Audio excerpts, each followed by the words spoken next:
Meron ditong penny bun, but I think okay pa siya, pero I'm really not sure. Pero pala sila. Ayan. Sobrang ganda ng, kita nyo ba? Yan. Kita nyo ba, nakikita ko guys? Yan oh, tatlo sila guys. Uy. Tingnan nyo. Oh my god, sana wala pa tong uod. Oh my god. Yan oh. Wow, ang lalaki. Nasa ilalim ng, uy, ang laki. Diyos mio marimar. May mga slugs na, uy, alis kay dyan. Akin itech. Yan. Uy. Yan, na-deform. Yan. Hello guys, andito tayo sa secret place ko guys ng mga Sopilovavero. Nagpunta kami dito kasi gusto ko lang i-check yung area kung meron ng mga Sopilo. Pero guys, to my surprise, ito yung bumati sa akin guys nung hindi pa ako nakababa ng sasakyan. Ang gandang tingnan, as in. Ayan o, first time kong nakakita dito ng mga chanterelle. Sabi ni Nico, medyo maliit, but it's good. Aray. Saman to, naalagay urag ng lihok guys. Yan o, medyo maliit siya guys, pero magaganda diba? Yan. Ito sila sa may mga batuhan banda. So itong area na ganito guys, kapag ito o nabasa ito, tanggalin lang natin yan. Pag area siya na ganito guys, madali itong madry. Kapag sa ganitong area tumubo, yung isa hindi na natin kukunin, sira na. Itong mga white guys, ang tawag dyan is lichen. Yan yung favorite ng mga reindeer. Ayan o. So meron tayong kuha dito na side. Marami din siya. So pasok tayo dito sa loob ng gubat guys. Di tayo masyadong lalayo kasi mabilis lang to. Mag-check lang naman ako. So kung meron ako makita along the road na mga mushroom, di masaya. Kung wala, okay lang din. Ang ganda tingnan ng bato. No? Puno siya ng moss tsaka ng mga lichen. So dito maglalakad tayo dito. Tingin-tingin sa mga gilid-gilid. Ganyan. Ganyan lang gagawin natin. Ay hala, meron din ditong mga chanterelles pero nasira na siya. Pero merong iba na natira. Ito isa. Meron pa yun oh. Ngayon ko lang ako nakakita ng chanterelles dito ah. Wala man chanterelles dito before. Ito, umubo siya sa ilalim ng moss. Yan. Natanggal yung isang niya, but that's okay. Yung iba, iwan na lang natin. Pero dito guys, marami. Kaso lang, hindi ko siya naabutan. Hindi ko kasi alam na meron na palang chanterelles na tumutubo sa lugar na to. Kasi itong lugar na to guys, ang madalas tumutubo dito is mga Sopilovavero or yung mga funnel chanterelles. Puno talaga yung gubat na yan. But I don't know this time kung meron na nag-peak or wala pa. Dito na side guys, meron ding mga chanterelles. Yan oh. Wow. Ang galing naman, meron ng chanterelles dito. Wala man tong mga chanterelles dito dati guys. Ito pa oh. Meron ng chanterelles dito. Amazing. Yan. Tabunan natin. Uy, dito guys, meron pa mga chanterelles pero sira naman sila. Sayang. Hayaan ko na lang. Ang sandya ko talaga is yung dito na side. Kasi i-check ko kung marami ng mga Sopilovavero. Palagi yan guys dito sa area na to. Last year hindi ko to napuntahan kasi sobrang busy ng schedule.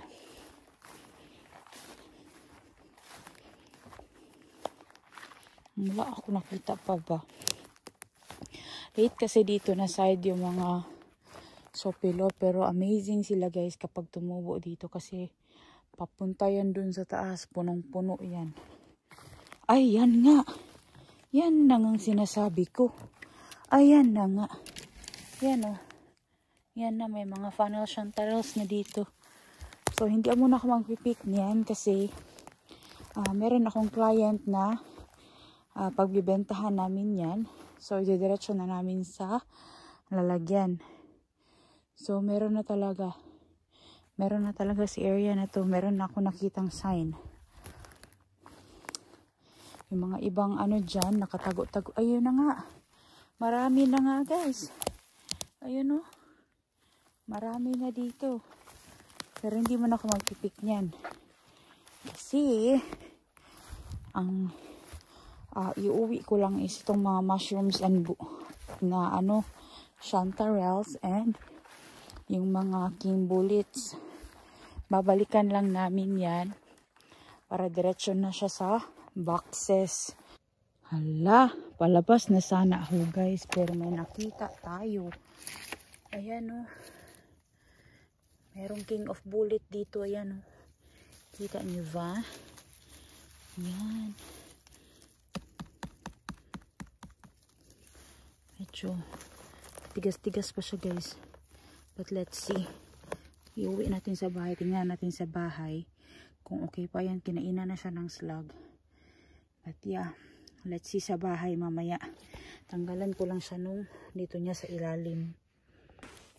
Dito na lang natin balatan guys. Tingnan natin kung may uod ba ito o wala. Kasi medyo malambot. Pero dito banda wala guys. Ayan, walang sign dito banda sa baba. Ayan. Nanyo yung uod. Ayan. Buti na lang talaga at dito ko siya sa forest. Aray. Nanto eh. Lubatan mapunta. Ayan o. Ayan ang uod guys. Ang laki. Ayan. Tinanggal ko na yung uod na side. Dito nga sa taas. Tingnan natin kung may damage ba. Tiin na talaga natin siya ng paganits para makita talaga ang katag. Ayan guys. Sa kabilang side. Dito. May uod. Yan. Tanggalin natin yung may uod na side. Para hindi na natin yan mauwi sa bahay. Sayang na yung mga ulod. Uy! Ito dito na side. Sayang na mga ulod-ulod. Ito kasi yung mga ganito, yung mga yellow-yellow. Tinatanggal ko rin yan kasi minsan dyan na nagtatago yung mga uod guys. Tsaka hindi ko green gusto yung lasa ng yellow-yellow nito. Kasi nga yung yellow guys, yan yung sign na nagmature na konti yung bullet or itong ating mushroom, kaya tinatanggal ko na lang siya. So itong isa, tanggalin din natin yung dito sa kabilang side. O yan. Yan. So yung other side is okay pa. Buti na lang talaga binuksan ko siya dito kasi marami tayong scrap. Ayaw ko kasi yung yellow guys, kasi minsan dito yung mga anak-anak na uod. Diyan na sila guys. Aray. Ito sayang to. Iuwi natin to sa bahay. Pero ito, check natin. Baka dito nagtatago. Ayan o. Pag may mga ganyan na nga, indicator yan na merong uod dyan. Uy! Unsa man to? Lubat-lubatan man lantaan ni. Uy. Sa man to? Uy, slimy. May slugs guys. Ayan. Yan nga, meron ngang uod. Yan, hello to Mr. Uod ka talaga, basta mga bullet. Hindi ko kasi talaga gusto yung texture ng slime, oy. Pero ito okay pa ito, so uwi natin to sa bahay. Yung ibang part na yun, hindi natin yun iuwi. Yan. Meron pa tayong natira para sa atin, di ba? Yung nakuha kong mga ibang malalaki, guys, buksan ko na lang kaya dito. Kasi yan, oh. Nakita ko meron na siyang uod. Plano ko talaga sa bahay ito buksan. Pero dito na lang. Uy, para yung basura ba. Diretso na nga siya. Ayan guys. O, tingnan nyo. Puno ng uod. Diyos mio, marimar. Buti na lang binuksan ko siya dito. Wala na yung cape guys. Wala nang pag-asa. Yung gitna niya, okay pa. Pero yung sa dito banda, meron ng uod. Galing ko na lang yung may uod guys. Hindi na ng uod kasi ito. Dito yung sa gitna. Yung walang uod na lang ang iuwi ko talaga guys. Kasi hangilngig din masyado yung uod. Uy. Ayan o. Ayan. Ito okay pa to. Ayan. Ayan sa kabila. Ito yung cape niya guys. Wala na talaga. Wala na tayong pag-asa dito. Grabe ang uod oh. Saon man ako ng ulod bi. Iuli ko na sa balay. Wala tayong magagawa dyan. Si puro uod. Sabi ni Nico, uy, nakakuha ka na marami. Pero may uod yan. Sigurado. Meron nga guys. Talagang meron nga. So yung iuwi na lang natin is yung walang uod lang na side. Kasi lutuin natin to bukas. Yan. Yan o. Sus kalami sa kinaon sa ulod guys. Mahal na mushroom ang kinain ng mga uod. Uy. Sayang nga. Ito okay pa. Ito dong isa. I-try natin. Ito merong uod. Isa. Daginuton jud guys kay mahal ra ba ni. Mahal din itong bullets. Kaso lang yun nga lang ang disadvantage nito. Ganito nga kalalaki. Sobra din kalalaki ang mga uod. Diyos mio marimar. So ihati natin siya sa half. Pag ganyan. Tshering. Yan. Ang maganda na side is yung walang uod is yung dito sa may baba banda. Ayan. O dito nga meron ng trace ng uod. Sama ning mga ulura. Uy. Yan o, sayang masyado ba? Wala na. Buti na lang nilinis ko to talaga na dito kasi ang nauud. Uy. Kakapanghinayang masyado. Malaki nga talaga siya. Kaso lang, malaki din yung damage ng uod. Minsan yung iba, pag buong ganito, no, pag tatry nila yung mga fins, ganito ang turo sa akin ni mama. Buksan ko yung isang side. Ganyan ang makita mo. Pero sabi niya kapag ganyan, buksan mo na lahat. Hatiin mo sa gitna para hindi mo na maiuwi sa bahay yung mga sira-sira. Kasi yan, ihin man yung sira-sira. Si Nico din, nagreklamo minsan kasi yung basurahan namin, kakatapon niya lang daw, napuno na ng mga penny buns na may maraming uod. Dito napakasayang oh. Sayang oh. Ang laki nun. Di ba para itong mga laman niya guys na merong uod dito na to, babalik na to sa gubat. Di ba? Napakasayang. Pero at least ito, yan o, may uod talaga guys. Hindi mo talaga siya maikakaila. Itong isa meron, wala ito na side. Ito wala ito. Yan, i-check ko pa rin yung mga cape niya, yung sa taas niya ba. Baka meron pa tayong iuwi sa bahay doon. At least, di ba? May matilok pa. Ito wala na talaga. Itong isa daw, wala na talaga to guys. Wala ng pag-asa. Grabe, wala ng pag-asa. Ito wala na talaga. Grabe, wala. Ito pa guys, yung isa na maliit. Sana ito wala itong uod. Let's see. Try natin dito sa gitna. Kasi kahit maliliit pa guys, merong uod kasi. Ayan o. Kita niyo ba? So, andito na nga kami sa bahay guys. Naputol yung video ko kanina doon sa forest kasi na-off na yung ating phone na low bat na tayo mga inday. Ayan. So, ito guys, magkadikit to na ganyan. So, hinati ko siya para makita ko kung merong uod o wala. So, dito sa taas niya banda, meron na talaga siyang uod. Kita niya ba? Isbog ta diri banda. Yan. Yan.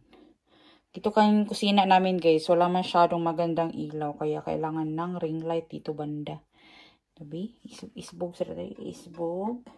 Yan o, meron talaga siyang traces ng uod. Kaya ito, gusto ko sa mga ganito guys, is nililinis talaga siya sa gubat.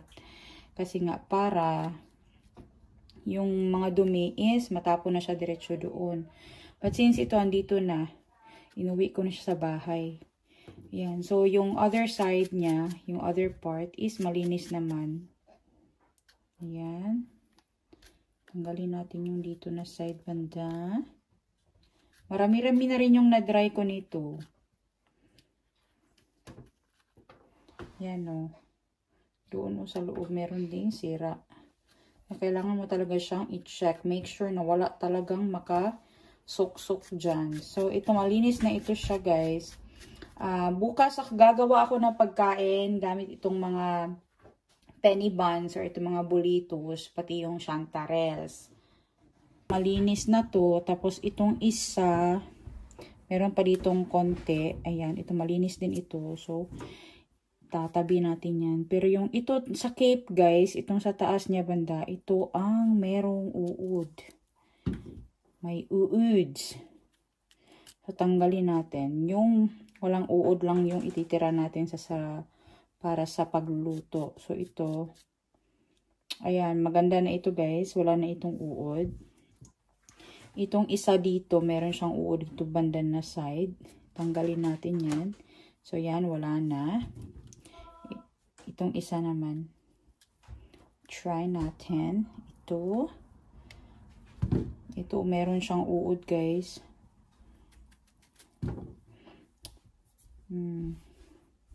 Minsan, ang ganda niya talagang tingnan. Walang kauud-uud. Pero sa loob niyan guys, sa gitna. Dito o sa may gitna ng penny bun. Diyan sila nag-stay kasi malambot kasi yan siya dyan. Yung mga uod guys, wala man silang ipin. So, ito, madali nilang makutkot. But yeah, ito is, malinis na rin ito. Konti na lang na dumi-dumi. And it's good to go. Bukas ko na ito hugasan guys bago ko siya lutuin. Kasi nag-absorb kasi ito ng maraming water. So bukas ko na ito hugasan para yung mga ibang dumi-dumi is matapon siya. So ito dito may mga traces ng uod. Tanggalin din natin yan. So marami din tayong nakuha today. Pero mas marami pa sana kung walang mga uod ito. Pero yan nga yung may kita nyo guys, yung uod guys, yung naglihok pa yung tawan. Sus, Diyos mio. Sus. Ito may uod, may traces ng uod. Ay, Diyos, may traces na ng uod, yung mga gagmay na uod guys, yung mga anak-anak nila. Ayan, ayun yung color yellow andun sa loob. Hindi natin yan gusto, Ayan. Ayun pa, Minsan kasi may mga itlog na yan ng uod guys. Kaya ito pa dito pa may mga itlog ng uod. Kaya tanggalin talaga natin yan. Pag may makitang mga yellow, yun tanggalin talaga dapat. Kasi yun mga itlog yan ng uod guys.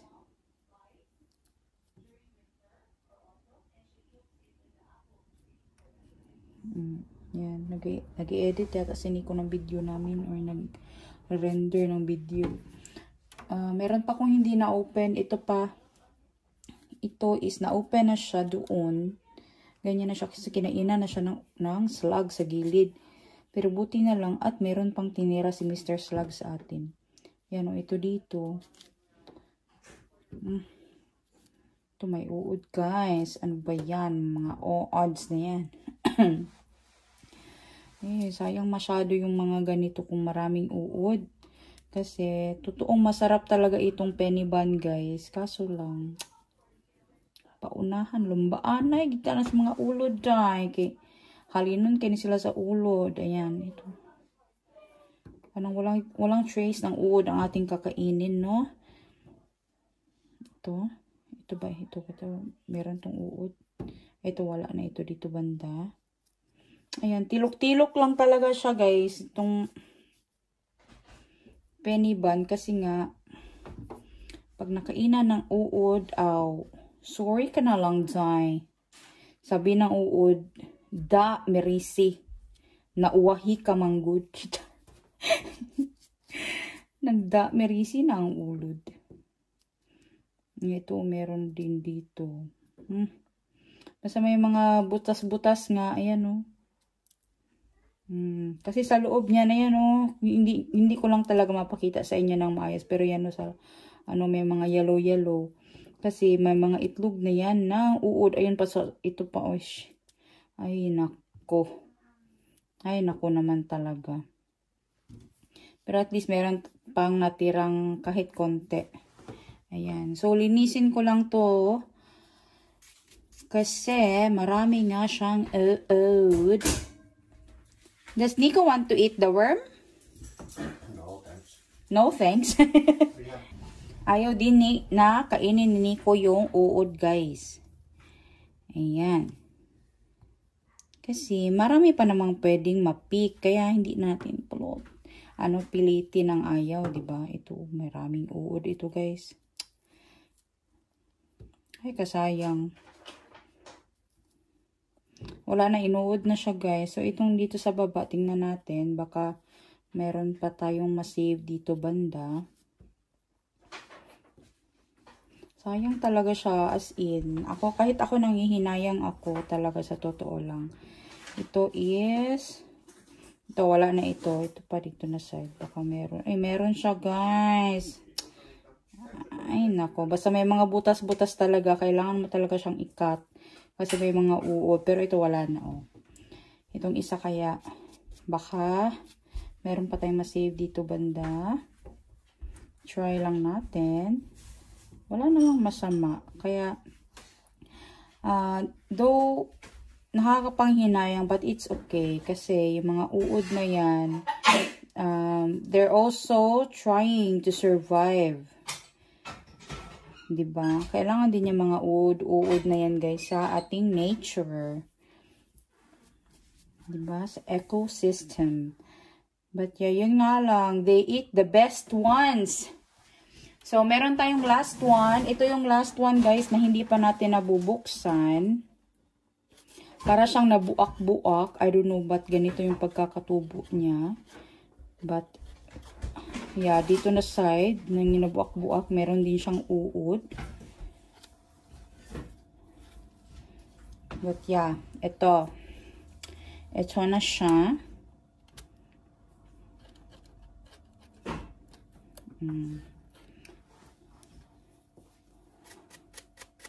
Oh my God, ang ganda.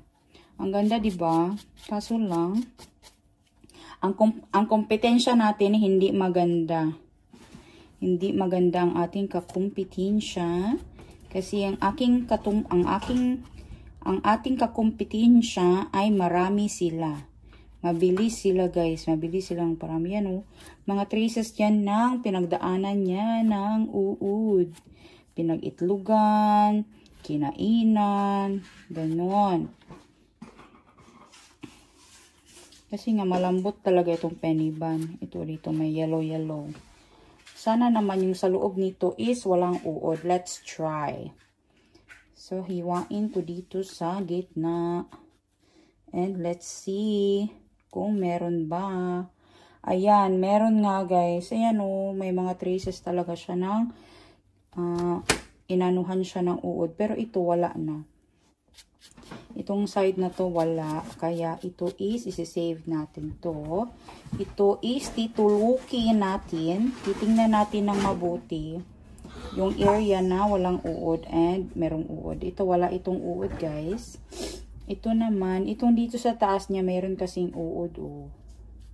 Ayan, ayan, oh. Ayan, oh. Meron talaga yan.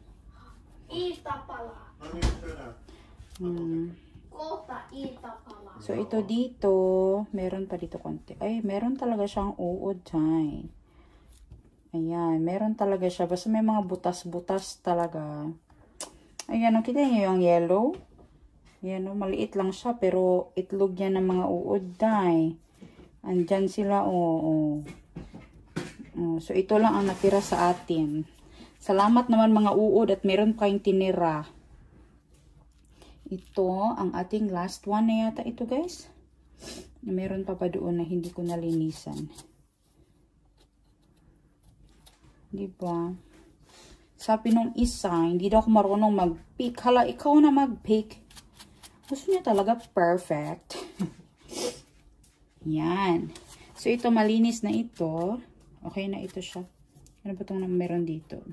Ayan, wala naman. Itong dito na side. So, ito na malinis talaga siya ba? Yung walang touch siya. Ay, ito. Ano to? Yan o, may traces ng ano ba? Yung, basta may bilog-bilog nga. Tabi, let's cut that one and let's see what is there. What is there? Kung anong meron doon. What is there? Lagi guys. Anggot. Minsan, hindi na talaga ako marunong mag-English na rin ba? Kasi, yung mga words ko guys, mas marami na ang Finnish words. So, ito naman is, ita-try natin ito. Ito kasi mayroong uod. Ito o. Ito o. Yan o. Yan. May uod o. Ayan pa, may uod. Ayan. Yan na nga ang sinasabi natin. Ayan na nga. Ayan nga, may uod nga siya. Ito wala na. Ito na isa, walang uod yung maliit na yun. Yan. Magdaginot din ako nito guys, you know, because it's so mahirap to find this one here in our place. Tsaka this year talaga, sabi ng uncle ni Nico is bibihira ang hindi ganun karami ang tati or itong mga penny buns. Depende din sa season. But yeah, sabi niya this year, hindi daw ganun karami. So ito, malinis na ito. Ito lang ang natira. So meron pa pala tayo guys, isa. Ito.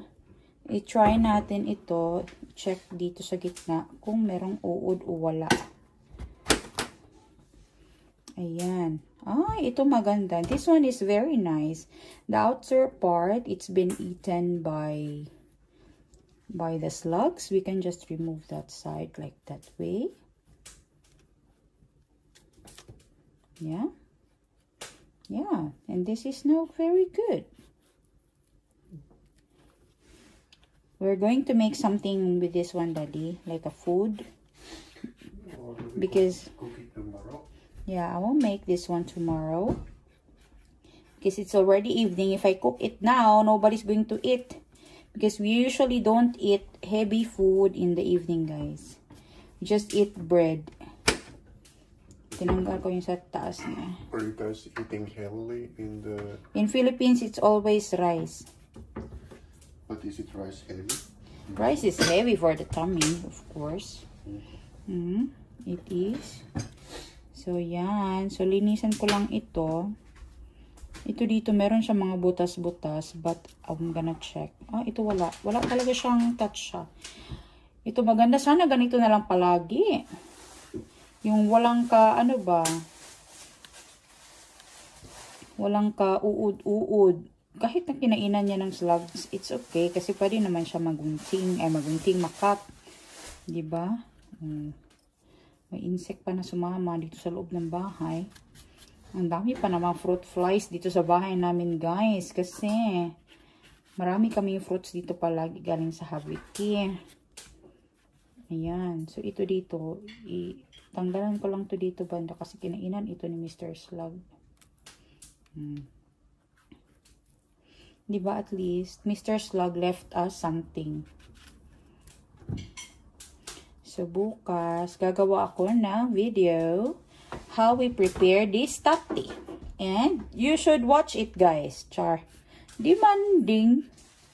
Kayo nga, demanding eh. Char. You guys have asking always like that. Yeah, see, Nico also said. But you know what? There was one person who said, you should not reply to your subscriber that way. But other people are like saying bad things. Why I can't say bad things to them? Like, saying straightforward things to them. What you have said? I said like, well, you can try to do it yourself, because she was like saying a lot of things. And then I said like, maybe you should try to do it yourself. It's just like a straightforward answer I gave. And like, people are so demanding.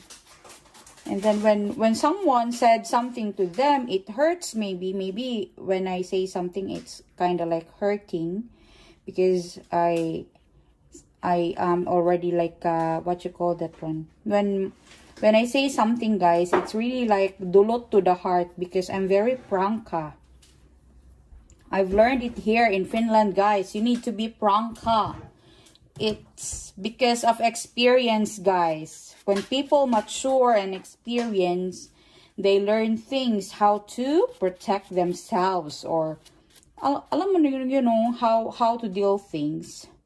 Like, to put a stop to someone. Like, ito is, nalinis ko na ito sa gubat. Ayan, oh, pero may uod pa rin. Oh my God, may Diyos me. Oh, So when you say something bad for daddy, it really mean it. Yeah, when I say something bad to you, I really mean it, of course. Of course, it means it is what it is. But yeah, I have another one in here. I think this is the last one that I haven't cleaned. Oh, it's so sad, because it's so OO days. There's a lot of OO'd. But I will try to save something that I can use for cooking from this one. But I think there's nothing I can save from this. It's so OO days. OO days, because there's so many OO'd. You know what is worm in my country? What is worm in Finnish? It's matto. Matto tai toukka. Toukka. Yeah, but this one is now okay. Yeah, but in Filipino, the worm is ulod, uud. In Bisaya, it's uud. It's uud, daddy, in Bisaya. Mr. Slug has bite on that. Is there mushroom in Philippines? Yeah, but I've never tried mushroom picking in my country. Really? Yeah. I think there's maybe it should be like knowing what to picking. Yeah. It will. But I saw some people, they were selling like mushrooms in the market, but I never like picked it myself, or like know where they picked it. But when I remember when I was in high school, my school friends, they had like a experiment of growing growing mushrooms in the like what's it, like leaves of banana or something. But in Finland too, they have tried, but it's very difficult because it's need this ecosystem. Yeah, these mushrooms, guys, in Finland, nobody plants this one. They just grow, because these mushrooms are dependent to the trees. Yeah, it's a symbiosis. Yeah. They depend on the trees. Yeah, so linisin ko lang to, guys. Ito mga pinagkainan ng tawag nito? Ng autocat. Ng tawag ano eh? Slugs. Tanggalan ko lang siya ng konti. Ayan. Okay na yan. Okay na yan siya. So this is ready for my cooking tomorrow. So para bukas, mabilisan na lang siya. Diba? So bukas ko na to hugasan. Hugasan ko to, guys, kapag nagluluto ako ng mushroom pag nasa bahay. What kind of soup you have there? There is. We should go pick there. Maybe tomorrow or another day when we have time. Yeah. But yeah, I will show you different ways of like how to cook this one. I hope I have the energy to do all of that tomorrow. So now, just cleaning. Ayoko tong when they get old, ayoko tong yellow, guys. Some people, they eat it, but for me, I don't like it. So I just remove it. It's edible, of course, but it's just that I don't like it. It's my own preference. Yeah. So this one is very good. Autumn, we are making mehu in this fireplace. Yeah, in the autumn time. And maybe cooking too. Nikila. Maybe I can cook this tomorrow there. You can put your fire yourself here. Yeah. I can do it tomorrow. But yeah, ito na guys, lahat yung mga nakuha ko. So, sobrang dadami nun. Sobrang lalaki. Ito lang lahat ang na-save ko guys na walang mga bahid na ng worms. Ayan o. Kini-check ko talaga yung kay... Hindi talaga maiwasan yung mga OO-days. First she said that, no, I don't know how to put the fire, but last winter she do it her own. Kami na. I know how to put a fire. I'm a strong, independent woman. Of course I know how to use the chimney. I need to know. And in here you need to close the chimney, otherwise the heat will escape. Yeah. We say call that like warming the crows. Warming the crows. What is maybe top of the chimney or something.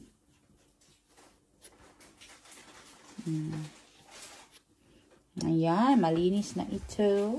Mahaba na rin siguro itong video na to guys. And some of you may be very bored already. But yeah, we were able to pick a lot of bullets today. And a few chanterelles. Not a few. A lot of this very beautiful chanterelles. Tingnan nyo naman. It's so sobrang yellow. Sobrang bango. I was not really expecting na makaka-pick ako ng chanterelles today. But we were able to pick. And like 2 pieces of Musta Torvisieni, or that horn of trumpet or horn of death, or yung black chanterelle. But anyways, thank you guys for watching this vlog. We will show it to you next time. Where did Nico set up the camera for the peora, or for the deer, for his deer hunting? Very soon he's going to start. Actually, the deer went there. Hindi ko na alam pa nang sasabihin guys. Actually, bumisita yung deer doon guys. Sabi ni Nico ay naubos na daw lahat ng oats na nilagay niya. And there were marks, footprints. So, meron talagang deer doon. So, magsiset up si Nico doon for his hunting. And let's see if Nico will be able to hunt that deer who will visit there in the Lavo.